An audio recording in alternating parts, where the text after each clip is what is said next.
मैं आप तमाम अहबाब को मशकूर हूँ।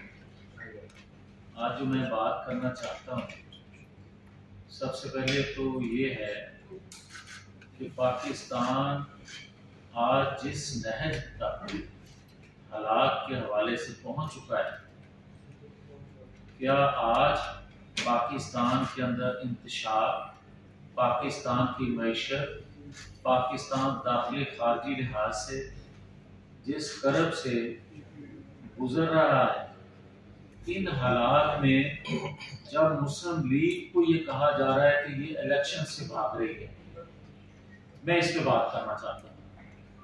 बात यह है कि हम इलेक्शन से नहीं भागने वाले।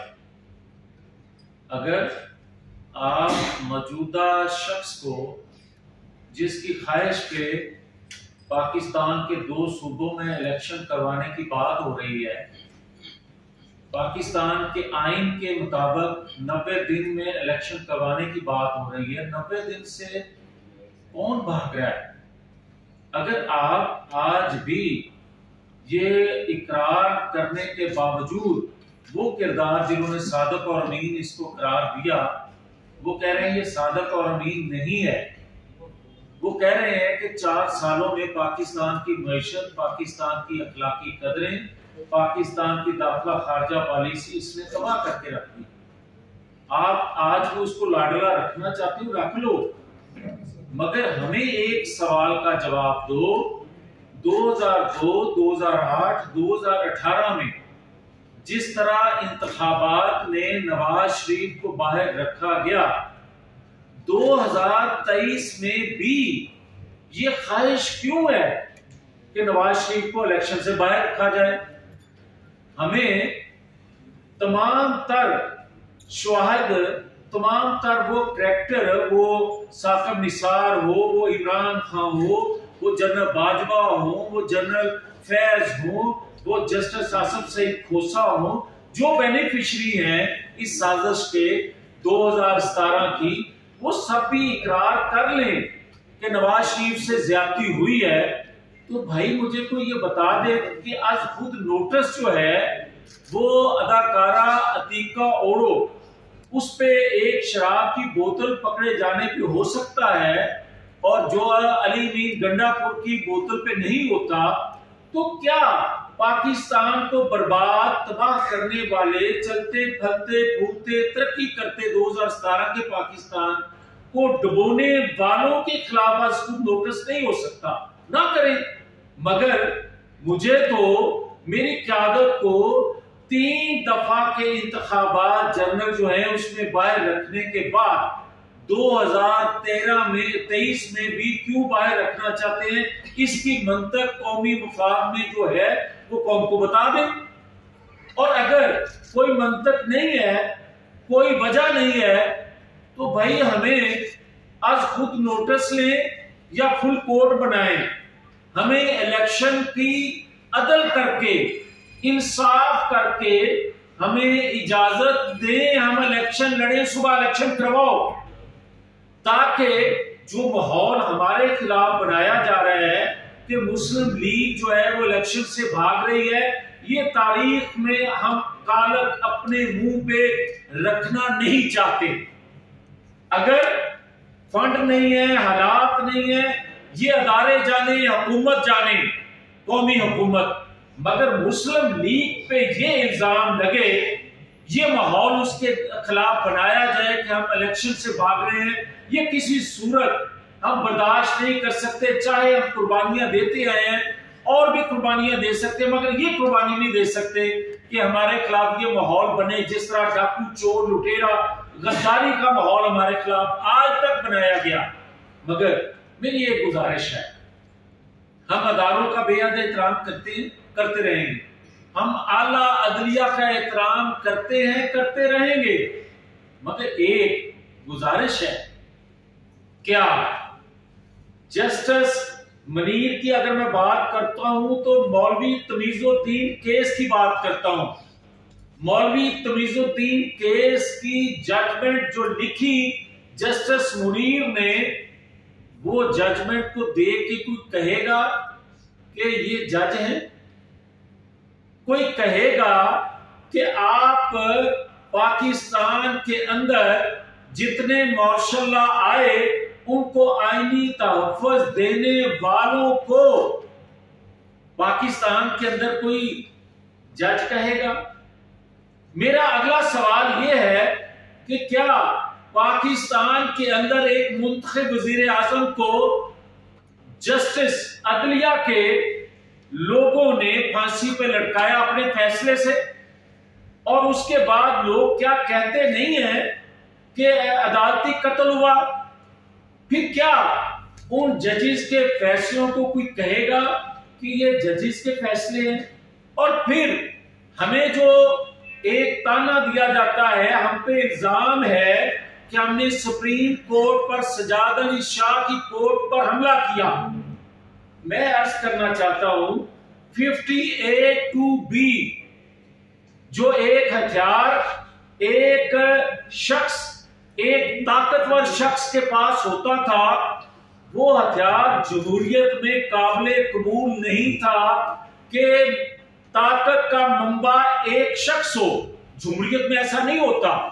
वो आइन में तरमीम करके 58(2)B को खत्म किया गया। उसमें भी रकावट जस्टिस सजाद अली शाह थे, और जस्टिस सजाद अली शाह भी 2 जूनियर जजेस को सुप्रीम कोर्ट लाकर अपने मनपसंद फैसले करना चाहते थे। और ये जस्टिस सजाद अली शाह वही हैं जिन्होंने सुप्रीम कोर्ट में होते हुए अपनी तारीख पैदाइश का सर्टिफिकेट तब्दील करने की ख्वाहिश का इजहार न सिर्फ किया बल्कि कोशिश की कि आला ओहदे पर फायज होते हुए मैं कुछ और अरसा इस चेयर पर रह जाऊं।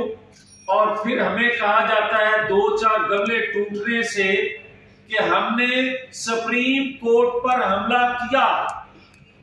हम पर तो मुकदमा बने, हम नायल हुए, मगर कोई हमें ये बताए कि आज सुप्रीम कोर्ट पर, आज हाई कोर्ट, सिविल कोर्ट पर क्या हमले गलीलों से, क्या मसल्ला जत्थों से, क्या टाइगर फोर्स से, क्या उसी हाथा में, क्या आंसू गैस, क्या नारेबाजी, क्या उन छतों पे, क्या उन दीवारों पे जब चढ़ा जा रहा है तो कोई है जो आवाज दे कि ये आला अदलिया पर हमला है?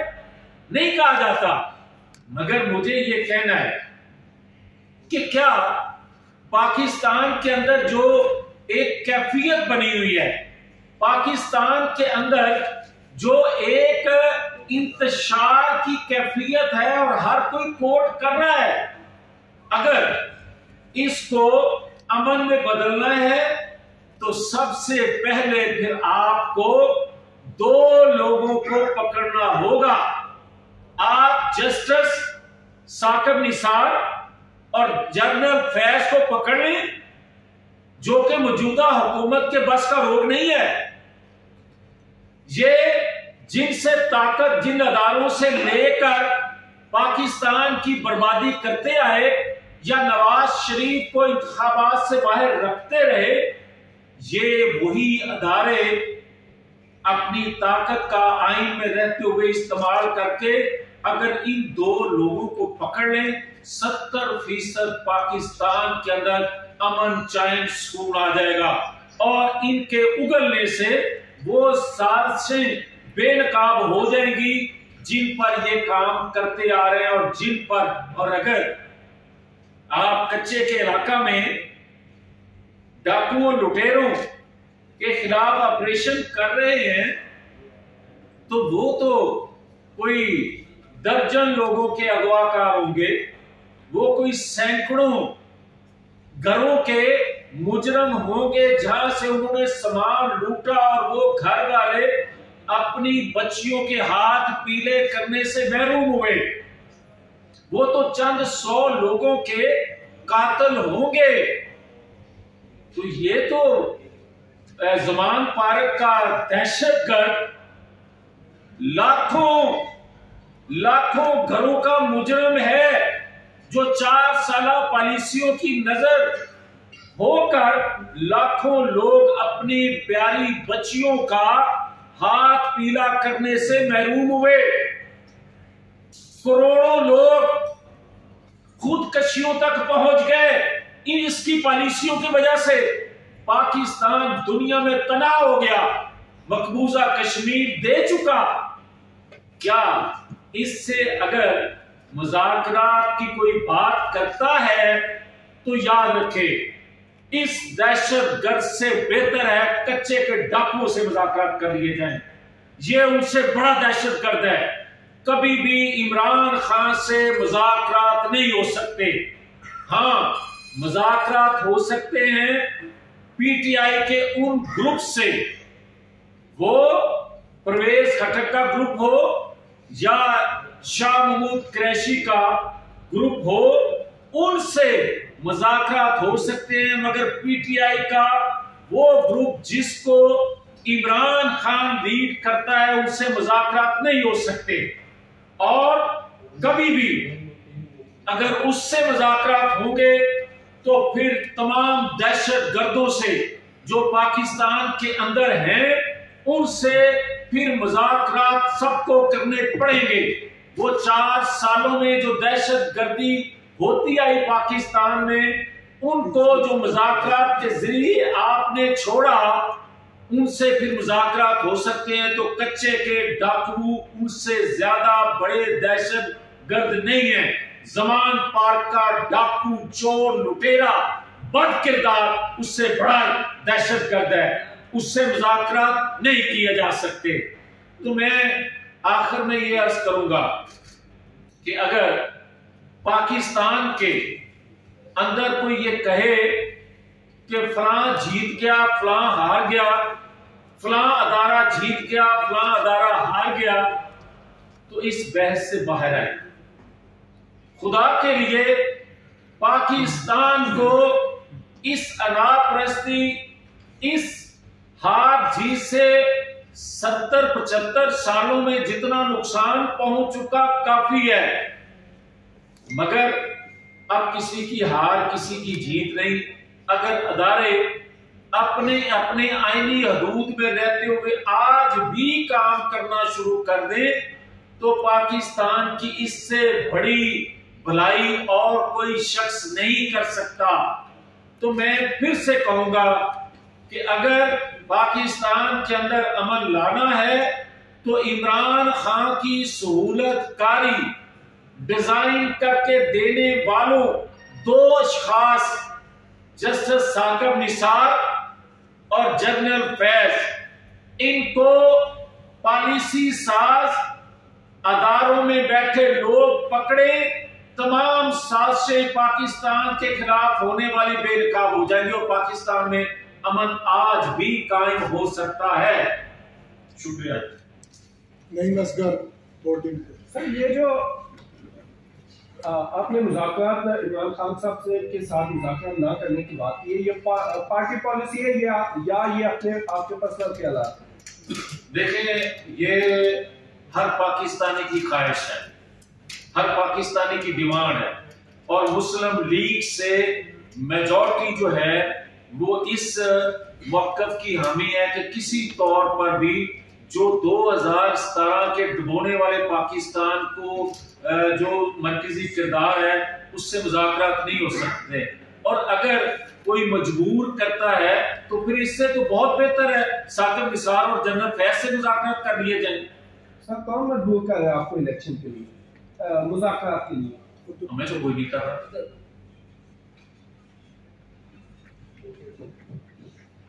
सर, ये आपने कहा कि इलेक्शन में आप जाने से गुरेज़ा नहीं है, और ये बताएं कि आप इलेक्शन में जाते हैं तो आवाम के पास क्या बयानियाँ लेके जाएंगे कि महंगाई, आपने इतनी महंगाई कर दी कि ईद पे भी तोहफा आप लोगों ने 10 रुपए का पेट्रोल का महंगा कर दे, क्या आपके पास बयानियाँ?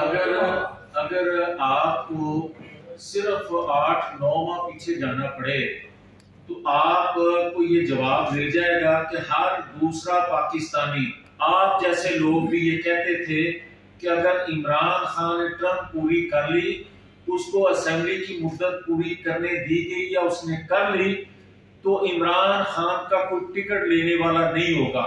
तो फिर 8-9 माह में क्या उसने गुल खिलाए कि आप ये कह रहे हैं कि हम मुजरम हैं? अगर यही तो हमारा कहना है कि अगर अदालतों में बैठे जो ऑनरेबल लोग हैं, अगर लोगों की इमरान खान के लिए ज़हन साजी करेंगे, अगर हमें सिसिलियन माफिया वहां से, अगर डाकू चोर वहां बैठे अशखास कहेंगे, तो फिर हम यही कह रहे हैं ना कि पहले उसको क्लियर करो कि 2017 में जो बुनियाद बनाकर हमें डाकू चोर लुटेरा गद्दार कहा गया था, वो कौम से माफी मांग के सुबह इलेक्शन करवाओ। सर ये बताइएगा कि आज 4 दिन हो गए आज़ाद कश्मीर के वज़ारत उज़्मा का फैसला, यहाँ पे भी PDM की गवर्नमेंट है और वहाँ पे भी मुस्लिम लीग नून और अपोजिशन इत्तेहाद में 20 से 22 लोग मौजूद हैं। क्या यहाँ की जो मरकज़ी क़यादत है, इन्होंने कोई नाम देना है या वहाँ की क़यादत ने फैसला करना है वज़ीर आज़म कौन होगा? पाकिस्तान की बात कर लें जी प्लीज़।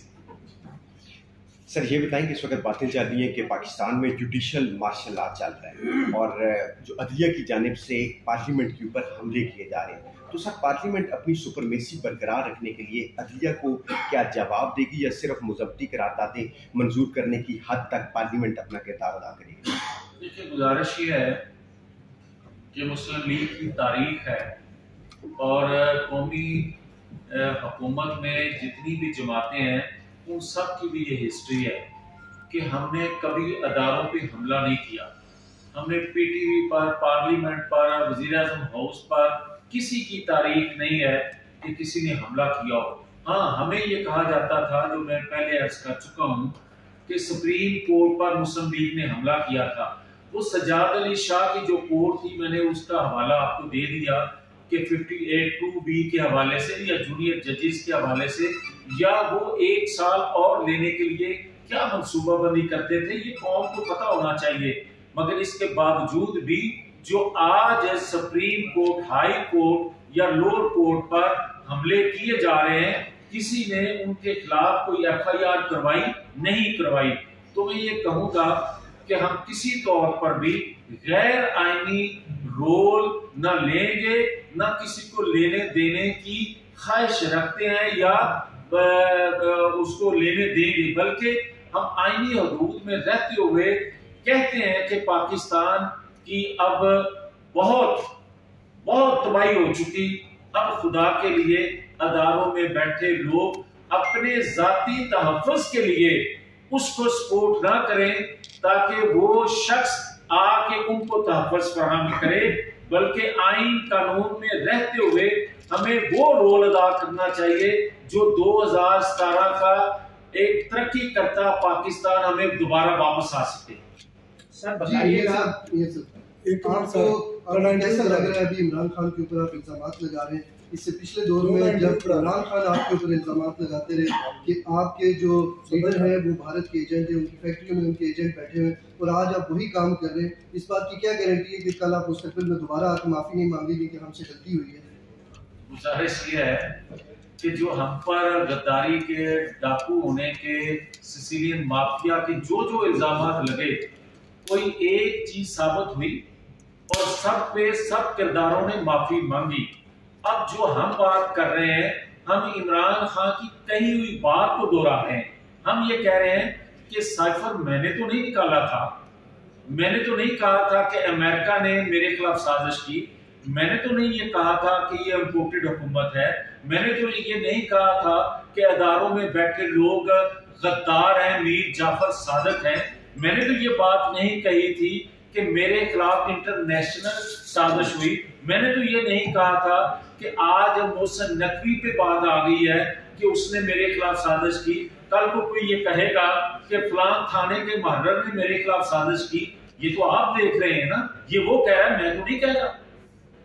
अच्छा जुबैर लतीफ साहब बताइएगा कि आजकल कोई नाअहली के हवाले से बातें चल रही है और सरदारी साहब ये कहते हुए दिखाई दे रहे हैं कि जी शहबाज शरीफ को मैंने वजीर आजम बनाया। अगर ये नाअहली हो जाती है तो क्या जरदारी साहब के ऊपर कोई आपका एलिगेशन होगा कि या नैली भी जरदारी की वजह से हुई? ये जरदारी साहब से इंटरव्यू कर लेता है ना। सर जावेद साहब ये फरमाइए कि जो आप कह रहे हैं कि 2 लोगों को वो लोग गिरफ्तार करें जिन्होंने सूरतकारी फराहम की, तो क्या आप बतौर हुकूमत अपनी बेबसी का इज़हार कर रहे हैं और क्या अभी तक वो अदारे उनकी पुष्टपनाही कर रहे हैं? देखिए, मैं बड़ा क्लियर हूँ कि इन 2 शख्सियात को पकड़ना हुकूमत के बस में नहीं है, और अगर बस में होता भी तो फिर भी हुकूमत वक्त को नहीं पकड़ना चाहिए, इसलिए कि रियासती अदारे होते किस लिए हैं। रियासती अदारों को अपना रोल अदा करना चाहिए। रियासती अदारों को आईनी हदूद में रहते हुए तमाम सबूत मिलने के बावजूद भी अगर उन पे हाथ नहीं डाला जाता तो फिर मुल्क के अंदर जो इंतशार है ये और बढ़ेगा। जावेद लतीफ साहब ये बताइएगा, आप कह रहे हैं कि 2023 के इंतखाबात में भी नवाज शरीफ को बाहर रखने की कोशिश की जा रही है, तो 11 महीने हो गए आप लोगों की हुकूमत है, उनके भाई शहबाज शरीफ साहब वज़ीर-ए-आज़म में मुल्क के, तो क्या prime minister being a prime minister Shehbaz Sharif, आप लोगों की हुकूमत इतनी कमजोर है कि नवाज शरीफ इस दौर में भी नहीं आ सकते आप लोगों की हुकूमत में भी? अगर हुकूमत ने किसी को गुनाहगार बेगुनाह करना होता जो पिछले 4 सालों में होता है तो फिर कोई अंदर होता और कोई पाकिस्तान के अंदर होता, मगर हम वो अदारे जिन्होंने बेगुनाह होते हुए उसको गुनाहगार किया, हम वहीं से तवक्को रखते हैं कि वहां आज खुद नोटिस लिया जाना चाहिए, वहीं से फुल कोर्ट बनना चाहिए। जो किरदार उस वक्त मुलव्वस थे उन किरदारों के एतराफी जुर्म के बाद तो गुंजाइश बचती नहीं है। बहुत शुक्रिया। स्टेट बैंक सुप्रीम कोर्ट के फैसले पर थैंक यू सर।